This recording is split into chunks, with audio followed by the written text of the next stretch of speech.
Malam itu, hujan turun rintik-rintik di kota kecil. Jam sudah menunjukkan pukul 1.30 dini hari ketika Bayu, seorang sopir taksi, masih berkeliling mencari penumpang terakhir sebelum pulang. Jalanan sepi, hanya lampu jalan redup yang temaram. Saat melewati sebuah tikungan dekat kuburan tua, Bayu melihat seorang perempuan muda melambai. Rambutnya panjang basah, wajahnya pucat. Ia mengenakan gaun putih lusuh. Tanpa pikir panjang, Bayu menginjak rem dan menghentikan taksi. "Silakan, Mbak, mau kemana?" tanya Bayu. Perempuan itu hanya tersenyum tipis, lalu masuk ke jok belakang. Suaranya lirih, hampir seperti bisikan. "Antar ke rumah, di Jalan Melati, nomor 17. Bayu mengangguk, mobil pun melaju di jalan sepi. Namun sejak itu, ia merasa ada keanehan.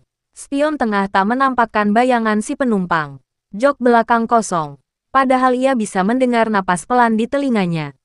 Sesekali, Bayu melirik kaca, tapi yang terlihat hanyalah ruang kosong gelap. Punggungnya dingin, bulu kuduknya berdiri. Perjalanan terasa panjang. Saat sampai di Jalan Melati, Bayu menghentikan mobil di depan rumah tua. Lampunya redup, pagar berkarat. Ia menoleh ke belakang, hendak berkata, "Sudah sampai, Mbak." Namun kursi itu kosong, hanya ada air menetes di jok belakang. Seakan-akan ada seseorang yang baru saja duduk dengan pakaian basah. Jantung Bayu berdegup kencang. Ia keluar dari mobil, mengetuk pagar rumah. Seorang wanita tua membuka pintu dengan wajah lelah. "Permisi, Bu. Tadi ada yang minta saya antar ke sini." Perempuan muda, gaun putih. Katanya rumah ini. Wanita tua itu terdiam, lalu menitikkan air mata. "Anakku meninggal 3 tahun lalu. Ia sering pulang larut malam naik taksi. Mungkin malam ini dia menumpang lagi." Bayu kaku berdiri, tubuhnya gemetar. Saat ia menoleh kembali ke taksi, jok belakang sudah kering. Tidak ada bekas air, tidak ada jejak siapapun. Seakan-akan penumpang itu memang tak pernah ada. Sejak malam itu, Bayu bersumpah tak lagi mengambil penumpang jika melintas dekat kuburan. Karena ia tahu, tidak semua penumpang yang masuk ke taksi adalah manusia. Sejak kejadian itu, Bayu tidak bisa tidur nyenyak. Setiap kali memejamkan mata, ia teringat sosok perempuan bergaun putih di kursi belakang. Senyumnya samar, tapi dingin, bukan senyum manusia. Malam berikutnya, ia terpaksa kembali bekerja. Penghasilan tak seberapa, tapi kebutuhan rumah tangga menuntut. Bayu mencoba menenangkan diri, berpikir bahwa kejadian semalam hanyalah halusinasi karena lelah. Namun takdir berkata lain. Saat jarum jam kembali melewati tengah malam, ia melintasi jalan yang sama, tikungan dekat kuburan tua itu. Bayu sengaja menunduk, tidak ingin melihat ke tepi jalan. Tapi tiba-tiba, cermin spionnya berembun sendiri. Dan di kaca itu muncul bayangan samar wajah perempuan yang sama. "Antar aku lagi." Suara lirih itu bergema dari kursi belakang. Bayu spontan menoleh. Kursi kosong, tapi bau anyir tanah basah memenuhi kabin taksi. Tubuhnya gemetar. Tangannya hampir kehilangan kendali setir. "Ini tidak mungkin. Kau sudah mati," teriak Bayu. Meski ia tahu suaranya hanya melawan angin. Tanpa sadar, jarum bensin menurun drastis, seperti ada beban berat di dalam mobil. Mesin meraung keras. Bayu menginjak pedal gas, berusaha keluar dari jalan itu secepat mungkin. Namun jalanan berubah aneh, seolah tidak berujung. Tikungan demi tikungan hanya membawanya kembali ke area yang sama. Melewati kuburan itu berulang kali. Di setiap putaran, suara tawa perempuan itu semakin jelas, semakin dekat ke telinganya. Akhirnya, Bayu berhenti. Ia menutup mata, membaca doa seadanya. Saat membuka mata, perempuan itu sudah duduk di kursi belakang. Wajahnya menunduk, rambut panjang menutupi muka. Air terus menetes ke jok, meski tidak ada hujan. "Jangan takut, aku hanya ingin pulang." Suaranya berat, bergema seperti berasal dari dalam tanah. Bayu tidak bisa bergerak, tangannya kaku di setir. Ia hanya bisa mendengar suara detak jantungnya sendiri, bercampur dengan bisikan gaib di telinganya. Ketika ia memberanikan diri melihat lewat kaca spion sekali lagi, wajah pucat itu menempel di kaca, mata hitam kosong menatap langsung ke arahnya. Bayu menjerit keras, dan dunia di sekelilingnya tiba-tiba gelap. Bayu menjerit sampai suaranya serak. Gelap itu menelan semuanya. Jalan, kuburan, bahkan suara mesin mobil. Ketika ia membuka mata lagi, ia terkejut. Taksinya sudah berhenti di depan rumahnya sendiri. Mesin mati, lampu depan redup, dan udara terasa dingin sekali, seolah baru turun hujan. Bayu mengusap wajahnya yang basah oleh keringat. Ia mencoba meyakinkan diri bahwa semua hanyalah mimpi buruk. Namun ketika ia menoleh ke kursi belakang, darahnya membeku, gaun putih lusuh itu masih tergantung di sana. Basah kuyup, tapi tanpa tubuh pemiliknya. Tangannya gemetar saat ia menyentuh kain itu. Namun begitu disentuh, kain tersebut berubah menjadi segumpal tanah basah bercampur bunga Kamboja, jatuh berserakan di jok. Bau anyir tanah kuburan langsung memenuhi kabin. Bayu ketakutan, buru-buru keluar dari taksi. Tapi begitu kakinya menapak di tanah, ia melihat seorang perempuan tua tetangganya berdiri di ujung jalan, menatapnya dengan wajah pucat. "Bayu, jangan pernah lewat kuburan itu lagi," kata perempuan tua itu dengan suara bergetar.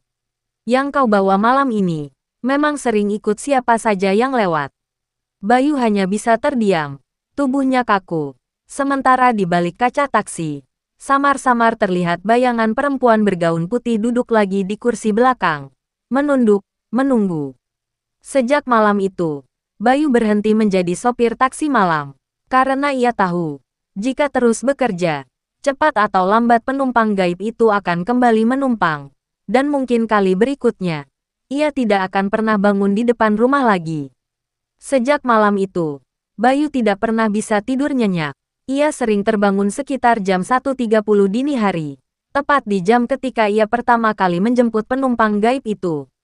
Setiap kali ia membuka mata, ia merasa ada suara langkah basah mondar-mandir di luar rumahnya. Istrinya beberapa kali mendapati Bayu duduk di ruang tamu, menatap kosong ke arah jalan.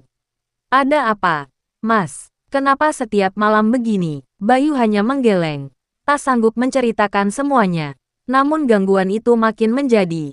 Jok belakang taksinya, meski sudah dibersihkan berkali-kali, selalu terasa lembab setiap pagi. Kadang ada bekas tangan basah menempel di kaca jendela. Puncaknya, suatu malam, Bayu mendengar suara dari luar rumahnya. "Antar aku pulang." Suaranya lirih, sayup-sayup, tapi jelas berasal dari arah taksi yang terparkir di halaman. Dengan tubuh gemetar, Bayu mengintip dari balik jendela. Lampu taksi menyala sendiri, dan di kursi belakang, ada bayangan perempuan bergaun putih sedang duduk menunduk, rambutnya menutupi wajah.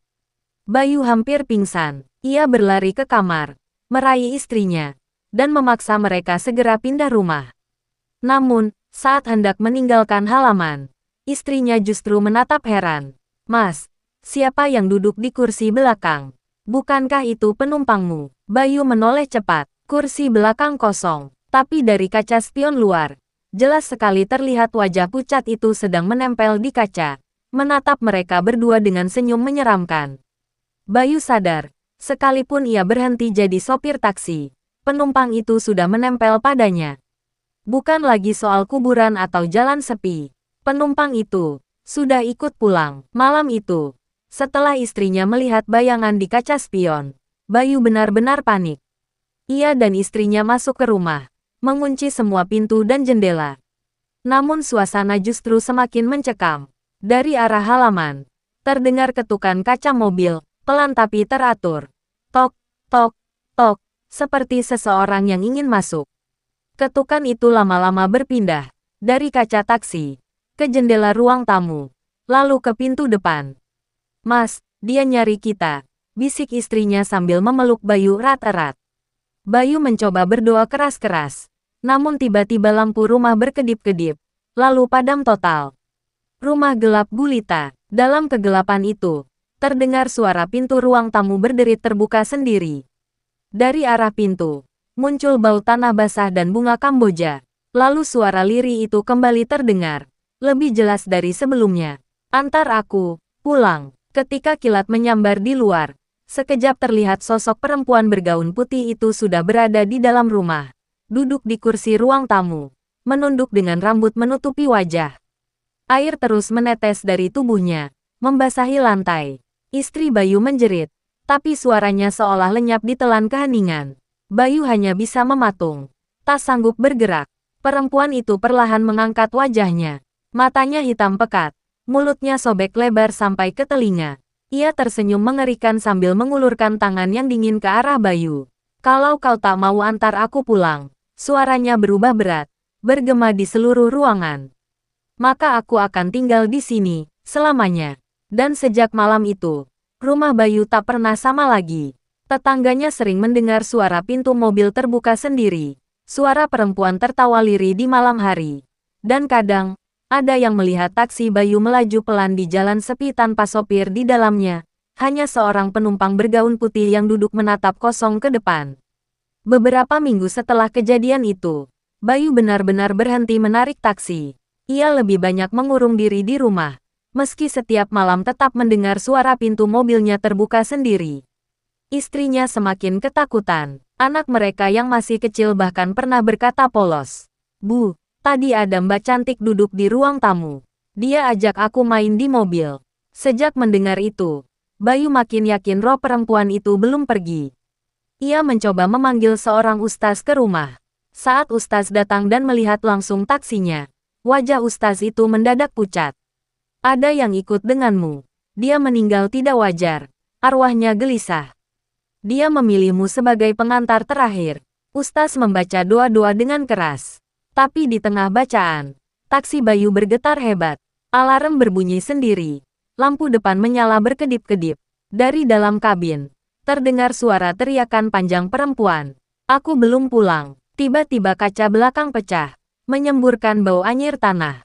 Dari pecahan kaca itu, muncul tangan pucat dengan kuku panjang meraih keluar, seolah berusaha menyeret siapapun yang ada di dekatnya. Ustaz segera menghentikan bacaan dan menyuruh Bayu menjauh. "Kalau kau masih simpan mobil ini, dia akan terus kembali," katanya. Namun anehnya, meski Bayu mencoba menjual taksinya ke orang lain, mobil itu selalu kembali ke halaman rumahnya keesokan hari. Plat nomor, warna, bahkan goresannya sama persis, seakan mobil itu menolak dipisahkan dari Bayu. Dan sejak malam itu, Bayu sering bermimpi aneh. Ia mengendarai taksinya di jalan gelap tanpa ujung. Di kursi belakang, selalu ada penumpang bergaun putih. Kadang menunduk, kadang menatapnya lewat kaca spion dengan mata kosong. Setiap kali Bayu terbangun, ia selalu menemukan spray kasurnya basah, berbau tanah basah bercampur bunga Kamboja. Bayu mulai sadar, mungkin dirinya bukan hanya pengantar lagi. Mungkin, sebentar lagi, ia sendiri yang akan jadi penumpang terakhir di taksinya. Bayu hampir putus asa. Malam demi malam ia selalu diganggu oleh sosok perempuan bergaun putih itu. Sampai akhirnya ia menghubungi Damar, teman lamanya sejak SMA yang kini dikenal bisa membantu orang yang diganggu makhluk gaib. Damar datang pada malam Jumat.